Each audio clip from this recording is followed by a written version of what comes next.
इन्हीं 8 निमित्तों का ज्ञान है, उन्हीं मेरा नमन हो।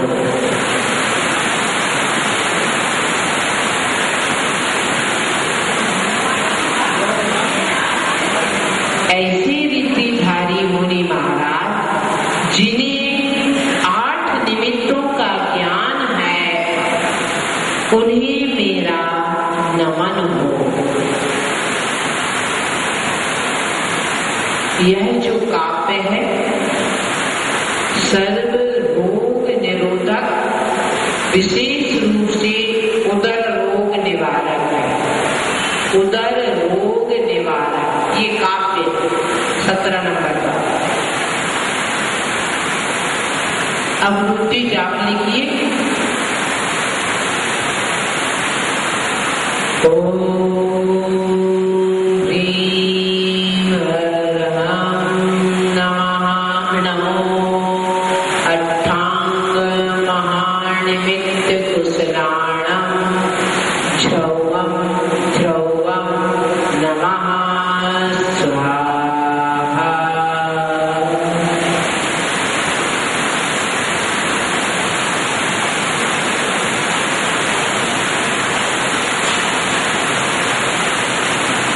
मंत्र जाप लिखे।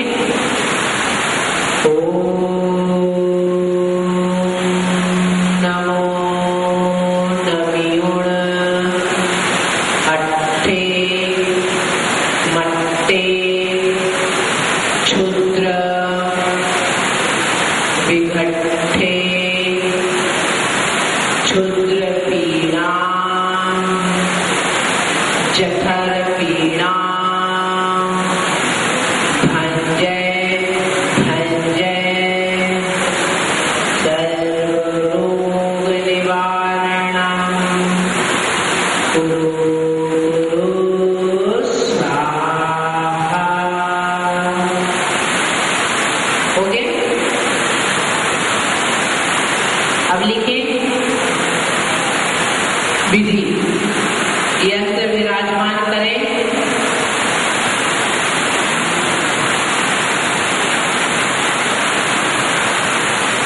जाप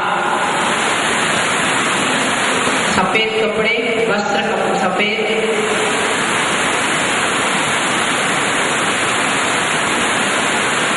पूर्व दिशा की ओर मुख,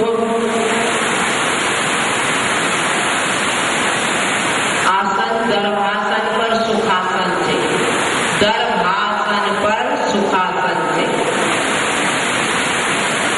दीप जलाएं, चंदन की धूप खें,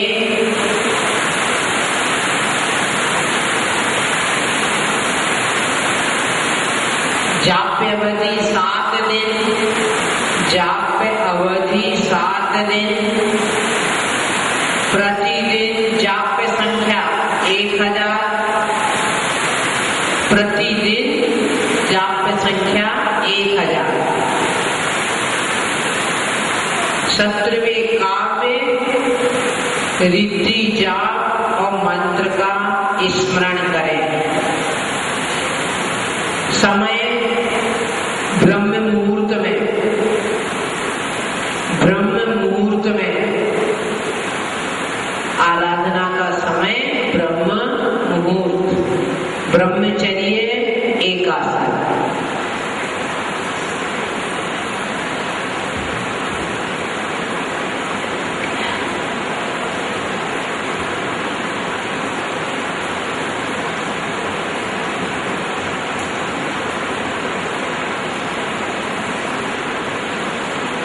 फल है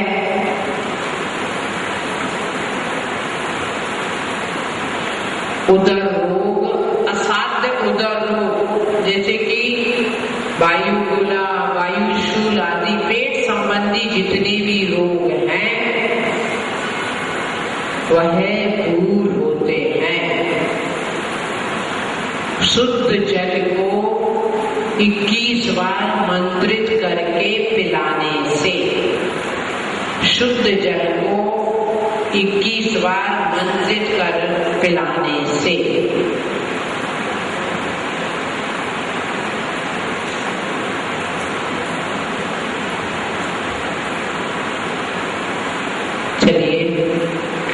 और कुछ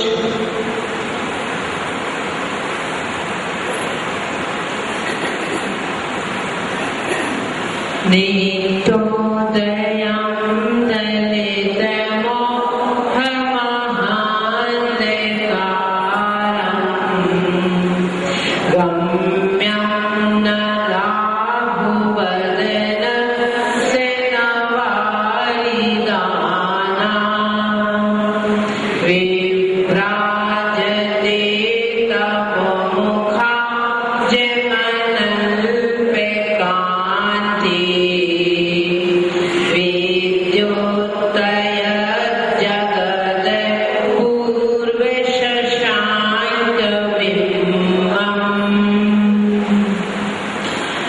इस काव्य में भी आचार्य भगवान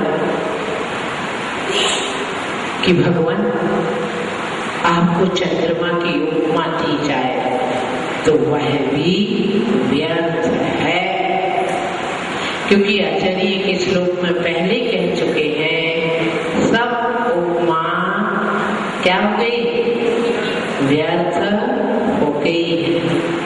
तो इस प्रकार चंद्रमा की उपमा भी आपको देना व्यर्थ है, इसी भाव को व्यक्त कर रहे हैं इस काव्य के माध्यम से आचार्य भगवान।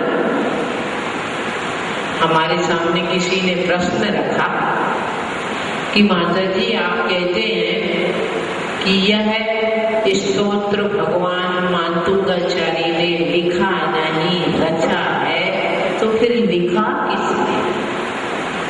लिखा मानतुंगाचार्य ने, परंतु जिस समय उपसर्ग में थे उस समय तो सिर्फ रचना की, बाद में लिखा गया।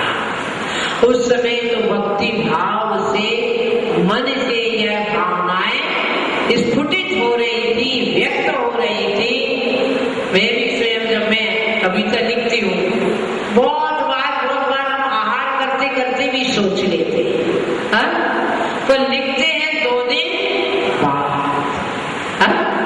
जब अल्पज्ञानी भी कभी कविता सोच के 2 दिन बाद पेपर पर लिपिबद्ध कर लेता है, तो ऐसे महायोगी मुनि पुंगव हैं जो मुनियों के कुंज हैं, मुनि समूह के स्वामी हैं, ऐसे यदि एक बार स्मरण करके फिर दोबारा लिख दे तो कोई आश्चर्य की बात नहीं है।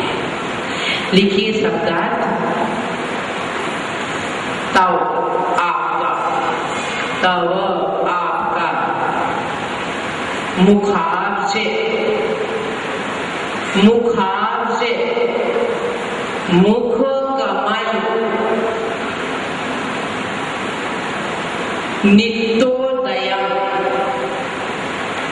नित्योदयम, सदा उदय रहने वाला, नित्य प्लस उदय, नित्य उदय रहने वाला, दलित मोह महांधकारम, मोह महांधकारम, मोह रूपी अंधकार को दलित नाश करने वाला, मोह रूपी अंधकार को नाश करने वाला,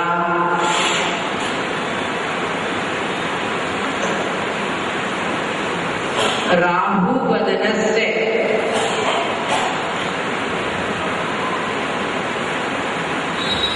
राहु मुख के, राहु मुख के, न गम्य, गम्य नहीं है, गम्य नहीं है, न बारी दाना, न मेघों के, न बारी दाना, न मेघों के, गम्यम गम्य है, जगत, जगत को, विद्योतयत, विद्योतयत,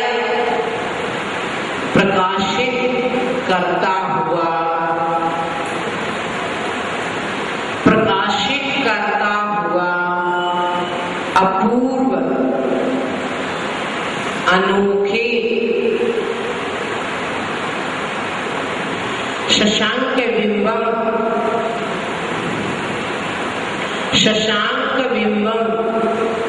चंद्रमा के समान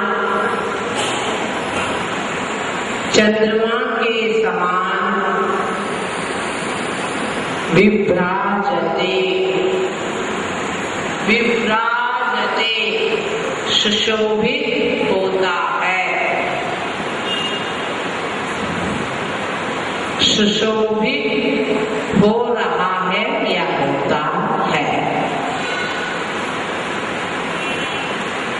अब यहाँ पर आचार्य भगवान मानतुंग ने क्या कहा कि भगवान आपके मुख की तुलना या आपके मुख को चंद्रमा की उपमा नहीं दी जा सकती। क्यों? कि वही कि जो चंद्रमा क्या होता है, रात में तो रहता है और दिन में नहीं रहता। रात में भी पल घटता हुआ रहता है। अमावस्या और शुक्ल कृष्ण पक्ष में क्या होता है, घटता जाता है। तो इस प्रकार आप तो नित्य उदित रहने वाले चंद्रमा हैं। इस चंद्रमा के समान आप नहीं हैं। आप ये चंद्रमा 15 दिन तो अंधकार का नाश करता है, परंतु 15 दिन नहीं करता। परंतु हे त्रिलोकीनाथ, हे आद्य तीर्थंकर आदि ब्रह्मा भगवान, तीर्थंकर आदिनाथ भगवान, आप तो सदैव ही प्रकाशित अंधकार को नष्ट करने वाले हैं। और चंद्रमा जो होता है वो बाहर के संसार के अंधकार को तो नष्ट कर सकता है, परंतु मनुष्यों के अंदर, प्राणियों के अंदर मोह से ग्रसित होकर जो महाअंधकार है, उस अंधकार का नाश तो नहीं कर सकता है। तो आपकी जो प्रकाश है, जो ज्योति है, वो एक अलग ही विलक्षण है। प्राणियों के मन में जो मोह रूपी अंधकार अनादिकाल से है, उस अंधकार को नाश करने वाला है। राहु आपको ग्रसित नहीं। चंद्र ग्रहण होता है, चंद्र ग्रहण कब होता है? नियम है, चंद्र ग्रहण हमेशा पूर्णिमा को रहेगा, सूर्य ग्रहण हमेशा अमावस्या को रहेगा। तो जब चंद्रमा पूर्णिमा के दिन पूर्ण रूप से विकसित होकर जग को प्रकाशित करना चाहता है, तभी वह राहु आपको ग्रस लेता है। परंतु आप ऐसे चंद्रमा है कि कोई भी राहु आपको ग्रसित नहीं करता। आप तीसरी बात क्या कहना चाह रहे हैं कि आप मेघों से भी अत्यंत दैदीप्यमान है। आपका मुखमंडल रूपी चंद्रमा राहु के द्वारा ग्रसित नहीं होता, ना बादलों से आच्छादित होता है।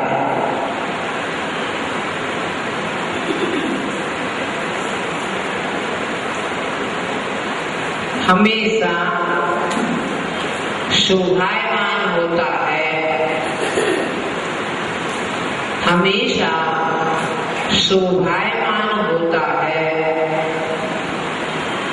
इसीलिए इसीलिए आपका मुख रूपी चंद्रमा अपूर्व है, इसीलिए आपका मुख रूपी चंद्रमा अपूर्व है। लेकिन जापते रिद्धि पहले रिद्धि ओम ह्रीं अर्हं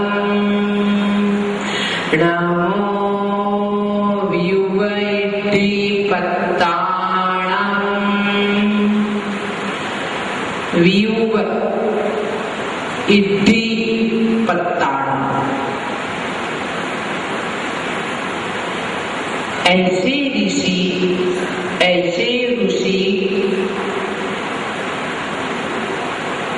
व्युव इद्धि पत्ताणं, ऐसे ऋषि जो वाद विवाद में कुशल